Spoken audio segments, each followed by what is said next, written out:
बाबा रामदेव जी के पिता अजमाल जी जैसलमेर के एक राजा थे, जिन्होंने मैनादे नाम की राजकुमारी से विवाह किया। अजमाल जी की 2 पुत्रियां लासा व सुगना थीं, परंतु उन्हें कोई पुत्र की प्राप्ति नहीं हुई, तो वह द्वारका गए और वहां पर भगवान कृष्ण से पुत्र प्राप्ति के लिए मनोकामना की, पर उन्हें भगवान कृष्ण की मूर्ति से कोई जवाब नहीं मिला। तो क्रोधित होकर उन्होंने मूर्ति पर लड्डू फेंक दिया, जिसके बाद वहां के पुजारी ने उन्हें सलाह दी कि आप गुप्त द्वारका में चले जाइए। वे सीधे समुद्र में कूद गए। समुद्र में अजमल जी ने भगवान दवारिकाधीश से कहा कि प्रभु, मेरी ही प्रजा मेरा मुंह तक नहीं देखना चाहती है, इसलिए मेरे भी आप जैसा सुंदर पुत्र रत्न हो कि प्रभु आपको ही मेरे घर पुत्र रूप में आना होगा। यह वचन ले अजमल जी वापस आए। लोक धारणाओं के अनुसार अजमल जी के घर पहले पुत्र का जन्म हुआ, जिसका नाम बिरमदेव रखा गया, और उसके बाद विक्रम संवत 1409 में पंचमी के दिन बाबा रामदेव जी का जन्म हुआ। प्रचलित लोक गाथाओं के अनुसार बाबा रामदेव ने अपने बाल्यकाल में ही माता की गोद में दूध पीते हुए रामदेव जी ने चूल्हे पर से उफनते हुए दूध के बर्तन को नीचे रख दिया, कपड़े के घोड़े को आकाश में उड़ा दिया। एक बार 5 वर्ष की आयु में रामदेव जी ने एक घोड़े पर बैठने का जिद पकड़ा। रामदेव जी को मनाने के लिए माता ने खूब जत्न किए, किंतु रामदेव जी ने जिद को नहीं छोड़ा। माता ने दासी को भेजकर राजघराने के दर्जी को बुलाया और समझाया कि कुंवर रामदेव के लिए कपड़ों का सुंदर घोड़ा बनाकर लाओ, उस पर लीले कपड़े का झूल लगाकर लाना। माता जी ने दर्जी को सुंदर कपड़े दिए और कहा कि जाओ इन कपड़ों का घोड़ा तैयार करके लाओ। दर्जी के मन में लालच आया और उसने पुराने कपड़े का घोड़ा बनाकर ऊपर हरे रंग की झूल लगा दी और घोड़ा लेकर राज दरबार पहुंचा तथा रामदेव जी के सामने रखा। रामदेव जी कपड़े के बने घोड़े को देखकर बहुत खुश हुए और घोड़े पर सवारी करने लगे। ज्यों ही भगवान श्री रामदेव जी घोड़े पर सवार हुए, कपड़े का घोड़ा हिनहिनाता दरबार में ही नाचने लगा। नाचते नाचते बालक को लेकर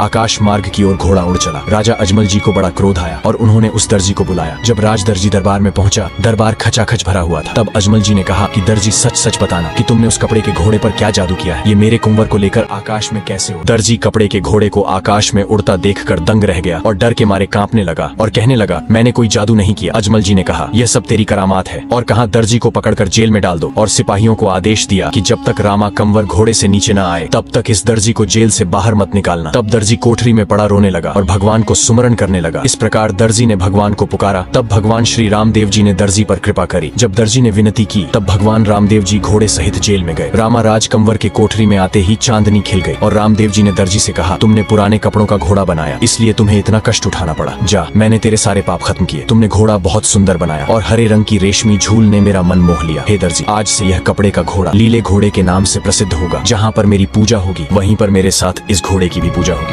उसके बाद एक बार लाखू बंजारा नाम का व्यापारी बैलगाड़ी पर मिश्री बेचने हेतु एक बाबा के नगर में पहुंचा और उसने नगर के नियम की अवहेलना करते हुए कुछ पैसे बचाने के लोभ में अपने व्यापार से ब्याज कर नहीं चुकाया और बाबा को उसके इस लालच का पता लगा। तब बाबा ने जब उससे ब्याज न चुकाने का कारण पूछा तो उसका जवाब आया, ये तो नमक है, नमक पर कोई ब्याज नहीं लगता, और वह बाजार में जाकर मिश्री को बेचने लगा। इस घटनाक्रम के द्वारा बाबा ने उसे सबक सिखाने हेतु सारी मिश्री को नमक में बदल दिया और व्यापारी को इस बात की भनक तक नहीं लगी और वह उस नमक को बाजार में बेचने लगा। जब खरीदारों को मिश्री के नाम पर नमक मिला तो उन्होंने उसकी पिटाई करना चालू कर दी। रामदेव जी शीघ्र ही वहां पहुंचे। वह सभी पिटाई करने वालों को शांत किया व उसने रामदेव जी से माफी मांगी और ब्याज चुकाया। सभी लोगों को शांत करवाते हुए रामदेव जी ने कहा कि इसको अपनी गलती का पश्चाताप है, अतः इसे मैं माफ करता हूं, और फिर से वह सारा नमक मिश्री में बदल गया। रामदेव जी ब्याज की चोरी करने वाले को पर्चा देकर सभी को हमेशा सही मार्ग पर चलने हेतु प्रेरणा प्रदान की। एक बार जब बाबा रामदेव जी खेल खेलते हुए जंगल में चले गए। जंगल में पहुंचने पर बाबा जी को सामने पहाड़ नजर आया। बाबा ने वहां से देखा तो कुछ दूरी पर एक कुटिया नजर आई। बाबा ने उस कुटिया में प्रवेश किया और वहां देखा कि एक सिद्ध पुरुष ध्यान मग्न होकर अपनी उपासना कर रहे थे। भगवान रामदेव जी ने उनके चरणों में सिर झुकाकर नमस्कार किया। उनकी आंखें खुली और उन्होंने प्रश्न किया कि बालक कहाँ से आए हो? तुम्हें मालूम नहीं, यहाँ पर एक भैरव नाम का राक्षस रहता है जो जीवों को मारकर खा जाता है। तुम यहाँ से जल्दी चले जाओ, उसके आने का वक्त हो गया है। वह तुम्हें भी मारकर खा जाएगा और इस बाल हत्या दोष मुझ पर आ जाएगा कि मैंने तुम्हें सचेत नहीं किया, इसलिए तुम इस कुटिया से कहीं दूर चले जाओ। रामदेव जी मीठे शब्दों में अपना जवाब दिया कि मैं क्षत्रिय कुल का सेवक हूँ स्वामी, भाग जाऊंगा तो कुल पर कलंक का टीका लग जाएगा। मैं रात्रि भर यहाँ रहूंगा, प्रभात होते ही चला जाऊंगा। उनके साहस व तेज को देखते हुए उन्होंने बाबा को वहाँ रोकने की अनुमति प्रदान कर दी। कुछ देर बाद भैरव राक्षस वहाँ पर पहुंचा व उसने बाबा को खाने हेतु प्रयास किया। बाबा रामदेव जी ने उसका वध कर प्रजा का कल्याण किया।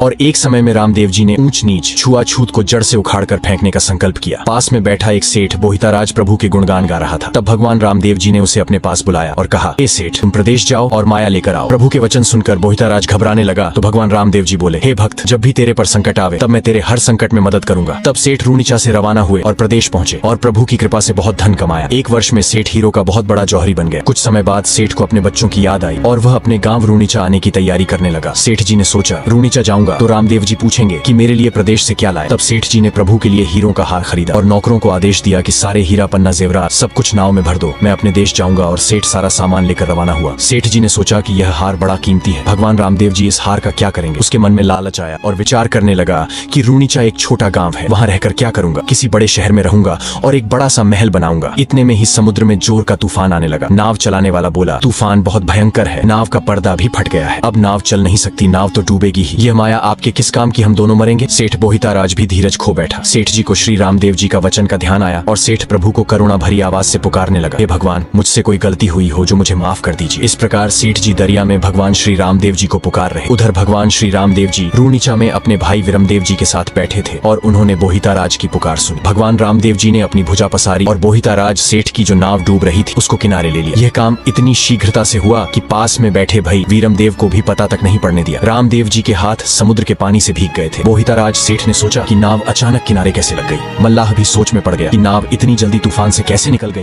सेठ सब कुछ समझ गया और सेठ बोहिताराज ने कहा कि जिसकी रक्षा करने वाले भगवान श्री रामदेव जी हैं, उसका कोई बाल बांका नहीं कर सकता। गांव पहुंचकर सेठ ने सारी बात गांव वालों को बताई। सेठ दरबार में जाकर श्री रामदेव जी से मिला और कहने लगा कि मैं माया देखकर आपको भूल गया था, मेरे मन में लालच आ गया था, मुझे क्षमा करें और आदेश करें कि मैं इस माया को कहाँ खर्च करूं। तब श्री रामदेव जी ने कहा कि तुम रूनीचा में एक बावड़ी खुदवा दो और उस बावड़ी का पानी मीठा होगा तथा लोग इसे परचा बावड़ी के नाम से पुकारेंगे, इसका जल गंगा के समान पवित्र होगा। इस प्रकार रामदेवरा में आज भी यह परचा बावड़ी बनी हुई है। ऐसे अनेक चमत्कार होने के बाद लोग दूर दूर से रूनीचा आने लगे। जब यह बात पीरों को पता चली तो उनको यकीन नहीं हुआ और पीरों ने मिलकर रामदेव जी को नीचे दिखाने का प्रयास किया, परंतु वह सफल नहीं हुए। अंत में सब पीरों ने विचार किया कि हमारे सबसे बड़े पीर जो मक्का में रहते हैं उनको बुलाओ, वरना इस्लाम नष्ट हो जाएगा।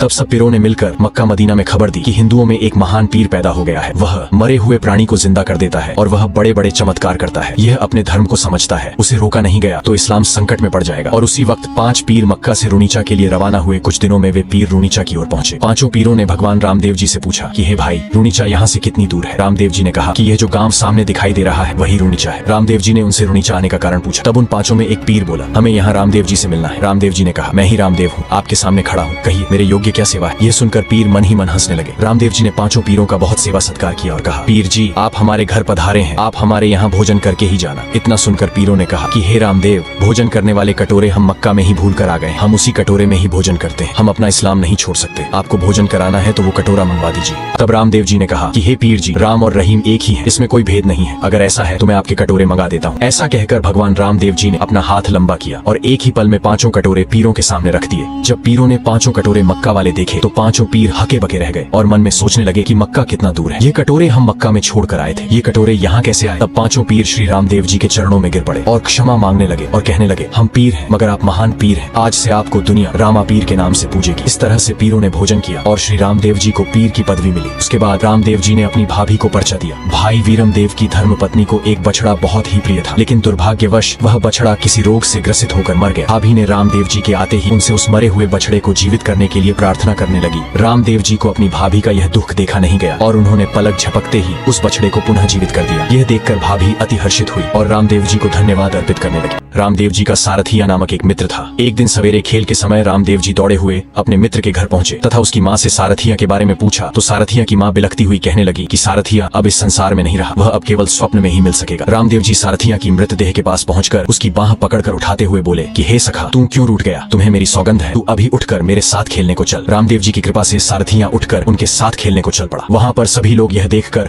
रामदेव जी की जय जयकार करने लगे। उसके ठीक 1 महीने बाद रामदेव जी ने मुस्लिम शाह को पर्चा दिया। रामदेव जी की बहन सुगना का विवाह पूंगलगढ़ के कुंवर उदय सिंह पड़ेहार के साथ हुआ था। इन पड़ेहारों को जब झात हुआ कि रामदेव जी शूद्र लोगों के साथ बैठकर हरि कीर्तन किया करते तो इन्होंने रामदेव जी के यहाँ अपना आना जाना बंद कर दिया तथा उन्हें हेय दृष्टि से देखने लगे। रामदेव जी ने अपने विवाह के उत्सव पर रत्ना रायका को पूंगलगढ़ भेजकर सुगना को बुलाया। तब सुगना के ससुराल वालों ने सुगना को भेजने की बजाय रत्ना रायका को कैद कर लिया। रामदेव जी ने अपनी अलौकिक शक्ति से सुगना का दुख जान लिया और पूंगलगढ़ की ओर जाने की तैयारी करने लगे। पूंगलगढ़ पहुंचने पर पड़ेहारों के महल के आगे स्थित एक स्थान पर आसन लगाकर बैठ गए। देखते ही देखते वह स्थान एक हरे भरे बाग में तब्दील हो गया। कुंवर उदय सिंह ने जादू टोना समझकर सिपाहियों से तोप में गोले भरकर दागने को कहा। सिपाहियों ने ज्यों ही गोले दागे वे गोले रामदेव जी पर फूल बनकर बरसने लगे। यह देखकर कुंवर उदय सिंह रामदेव जी के चरणों में जाकर गिर गया और अपने किए पर पश्चाताप करने लगा। रामदेव जी ने उन्हें अपने गले लगाकर माफ किया। पर्चा देते देते समय अब समाधि लेने का आ गया था। बाबा ने समाधि के वक्त अपने सभी ग्रामीणों को यह समाचार दिए कि अब मेरे जाने का वक्त आ गया है, आप सभी को मेरा राम राम। बाबा ने जाते जाते अपने ग्रामीणों को कहा कि इस युग में न तो कोई ऊंचा है और न ही कोई नीचा, सभी जन एक समान है। बाबा को रोकने के सभी प्रयास विफल होने पर सभी ग्रामीणों ने डालीबाई को इस दुखद समाचार के बारे में जाकर बताया कि वे ही कुछ करे। डालीबाई समाचार सुनकर शीघ्र ही नंगे पांव राम सरोवर की तरफ चली आई। डालीबाई ने आते ही रामदेव जी से कहा कि हे प्रभु, आप गलत समाधि को अपना बता रहे हो, ये समाधि तो मेरी है।